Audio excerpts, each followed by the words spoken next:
तो hi hello class 9th वालों। तो आज मैं आप लोगों की वार्षिक परीक्षा 2024-25 यानी कि 2025 का साइंस का पेपर यानी कि हमारी प्यारी सी विज्ञान का पेपर डिस्कस करने वाला हूं। तो आइए सबसे पहले हम लोग देख लेते हैं इसके वस्तुनिष्ठ प्रश्नों के उत्तर।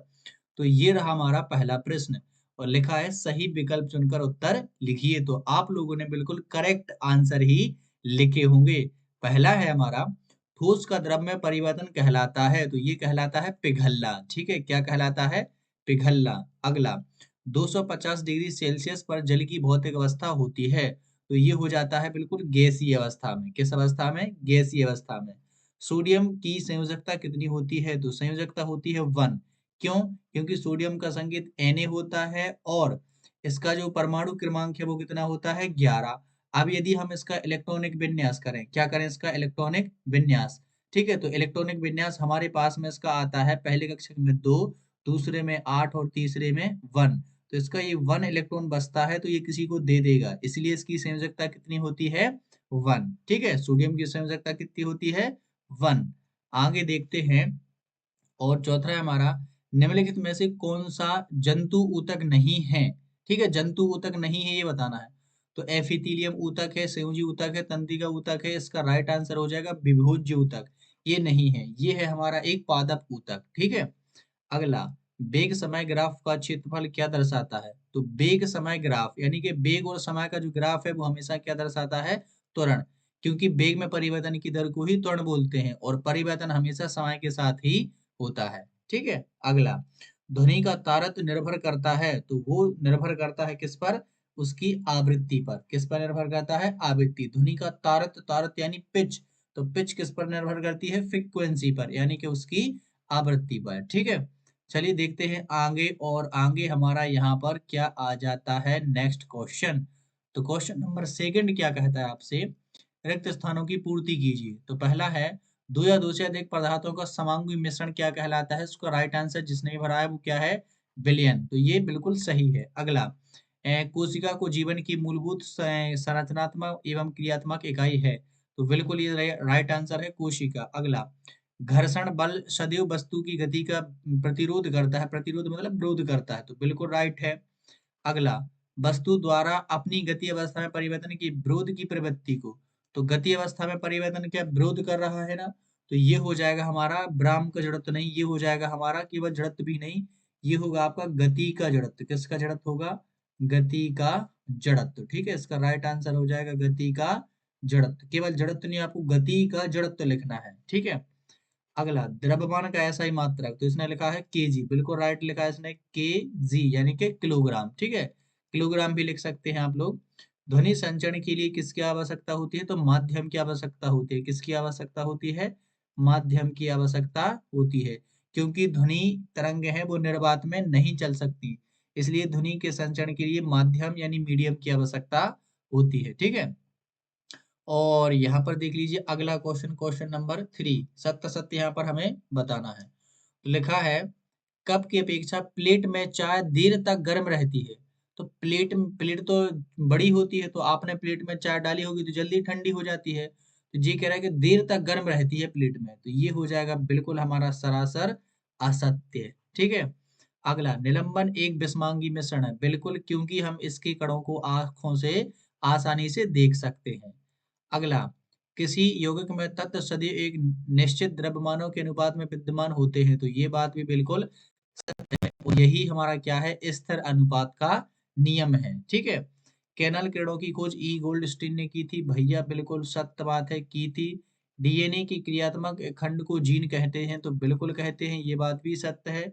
अगला, किसी बल द्वारा किया गया कार्य हमेशा धनात्मक होता है, तो ये बात असत्य है, क्योंकि बल द्वारा किया गया कार्य धनात्मक हो सकता है, ऋणात्मक हो सकता है और शून्य भी हो सकता है। ठीक है। चलिए बढ़ते हैं आगे।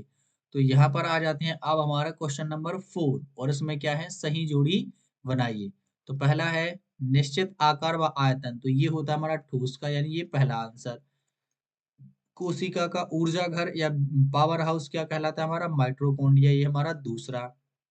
अगला, गुरुत्वाकर्षण का नियम किसने दिया? तो सभी को पता है कि हमारे सर आइजैक न्यूटन ने दिया, हमारे न्यूटन चाचा दे के गए थे। गुरुत्वीय त्वरण का ये सूत्र होता है Gm/d का स्क्वायर। ठीक है, तो ये हो जाएगा हमारा क्वेश्चन नंबर 4 का आंसर। अगला, कार्य करने की दर, दर मतलब शक्ति, कार्य करने की दर को क्या बोलते हैं, शक्ति। अगला क्वेश्चन, नाइट्रोजन और फास्फोरस ये हमारे बेहद पोषक हैं, क्या है, बेहद पोषक, तो ये हो जाएगा छठवें का उत्तर। ठीक, अब यहाँ पर लिखा है कार्य करने की दर को शक्ति कहते हैं। तो अब आप लोगों को मुझे कमेंट में ये बताना है कि कार्य करने की क्षमता को क्या कहते हैं। ठीक है, जल्दी से बताइए। तो आगे देखते हैं, यहाँ पर हमारे आ जाते हैं पांचवा प्रश्न, जो कि है एक शब्द या एक वाक्य में उत्तर दीजिए। तो कोशिका की खोज किसने की, तो कोशिका की खोज की रॉबर्ट हुक ने, किसने की, रॉबर्ट हुक ने। ठीक है, किसने की, रॉबर्ट हुक ने। ठीक, किसने की, रॉबर्ट हुक ने। अगला, बल का ऐसा ही मात्रक न्यूटन, बिल्कुल सही लिखा है, बल का ऐसा ही मात्रक न्यूटन। असमान द्रव्यमान की दो वस्तुएं समान वेग से गतिमान है तो किसका संवेग ज्यादा होगा, तो ये भारी वस्तु का संवेग ज्यादा होगा, भारी वस्तु का। ठीक है, अब भारी वस्तु का क्यों होगा, क्योंकि संवेग का सूत्र होता है द्रव्यमान गुणे त्वरण, यानी कि P बराबर m इंटू वी।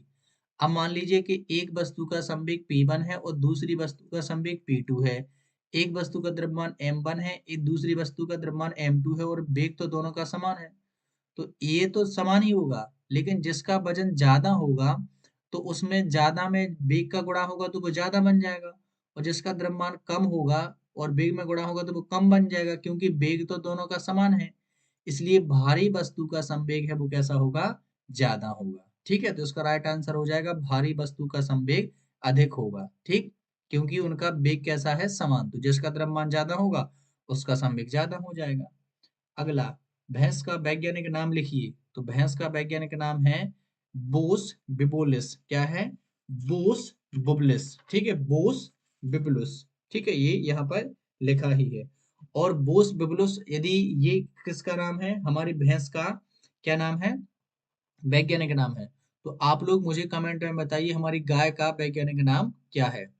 मनुष्य के कान की श्रवण परास कितनी होती है, तो ये तो सभी को पता ही है कि 20 हर्ट्ज से लेकर के 20,000 हर्ट्ज तक ये होती है। ठीक है, अगला, फसल सुरक्षा प्रबंध की कोई एक विधि बताइए।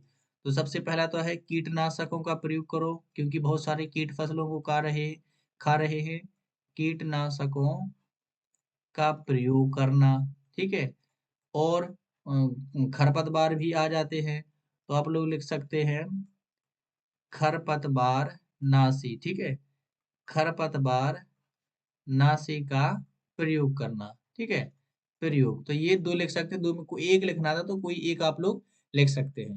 तो ये हमारे पांचों के यहाँ पर आंसर हो गए हैं। अब आप लोग मुझे कमेंट में बताइए कि आप लोगों के ये जो विकल्प थे, तो वो विकल्प थे कितने नंबर के, 30 नंबर के। ठीक है, तो 30 में से आपको है यहाँ पर कितने मिले हैं, आप लोग मुझे कमेंट में जरूर बताइए। ठीक है, और यहाँ पर देखते हैं आगे, तो आगे हमारे 2 नंबर वाले कोलाइड की क्या लिखना है, कोई दो गुण लिखना है, समांगी विषमांगी में दो अंतर, इनको केल्विन में बदलना है। बहुत ही सिंपल पेपर आप लोगों का यहाँ पर आया था। ऊर्ध्वपातन किसे कहते हैं, द्रव्यमान संरक्षण का नियम, आप लोगों ने ये कर ही लिए होंगे बेहतरीन तरीके से। ठीक है, रंध्र के दो कार्य लिखिए, त्वरण की परिभाषा लिखिए, न्यूटन की गति का तीसरा नियम, दाब किसे कहते हैं, ये सारे के सारे, मिश्रित फसल क्या है, और मधुमक्खी में कौन से अच्छे गुण होने चाहिए, इनके रासायनिक परिवर्तन, भौतिक परिवर्तन, ये आप लोगों ने बेहतरीन तरीके से सारे के सारे कर ही लिए होंगे। अच्छा, ये आप सारे ऐसे क्यों निकालते जा रहे हैं, मुझे तो करके बताइए।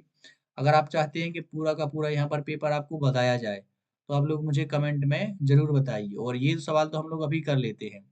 15 किलोग्राम द्रव्यमान की एक वस्तु 4 मीटर प्रति सेकंड के एक समान वेग से गतिशील है, वस्तु की गतिज ऊर्जा ज्ञात कीजिए। गतिज ऊर्जा का सूत्र होता है काइनेटिक एनर्जी, के ई बराबर होता है क्या, 1/2 एम वी का स्क्वायर। तो 15 ये हो जाएगा हमारा एम का मान, और ये हो जाएगा हमारा भी का मान। चलो इसमें मान रख देते हैं। तो 1/2 गुणा में हो जाएगा 15, और भी का स्क्वायर यानी 4 का स्क्वायर। तो ये हो जाएगा 1/2, और 15 गुणा 4 गुणा 4, तो ये कट जाएगा इससे, और यहाँ पर आ जाएगा 2।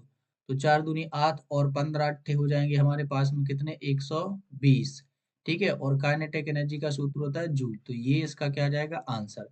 तो आप लोग चाहते हो कि मैं सारे सवालों के यहाँ पर आंसर दूं, तो आप लोग मुझे एक बार कमेंट जरूर कीजिए, ठीक है। और मैं मिलता हूँ आप लोगों को नेक्स्ट वीडियो में, तब तक के लिए पढ़ते रहिए और मस्ती करते रहिए और खुश रहिए।